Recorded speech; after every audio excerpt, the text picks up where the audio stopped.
तो hello guys, कैसे उम्मीद करते हैं कि आप लोग अच्छे होइएगा। जी हाँ, बता दें दोस्तों कि अवधेश प्रेमी और राइटर थारू में विवाद चल रहा है दोस्तों। जी हाँ, कुछ दिनों से विवाद चल रहा है, जो कि राइटर थारू लिखते हैं अवधेश प्रेमी मतलब झांट प्रेमी। जी हाँ, राइटर थारू लिखते हैं अवधेश प्रेमी मतलब झांट प्रेमी।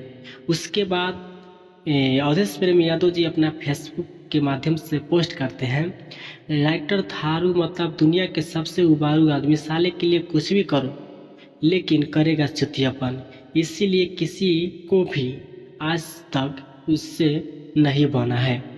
जी हाँ दोस्तों, ये लिखते हैं अवधेश प्रेमी यादव जी कि कुछ दिन से अवधेश प्रेमी और राइटर थारू विवाद में चल रहे हैं दोस्तों। जी हाँ, उसके बाद फिर से लिखते हैं अवधेश प्रेमी यादव जी, मारा दन दनी सार्व थरुआ के गाना नहीं खे, सब केहू जाने ला कि हम खुद लिखे नी, खाली वो सारवा के मुंह देख के गाना में नाम देनी। जी हाँ दोस्तों, इन्हीं के गाना सब हमरे लिखल है, जो कि अवधेश प्रेमी यादव जी बोलते हैं जो रे सारवा भरुआ। जी हाँ दोस्तों।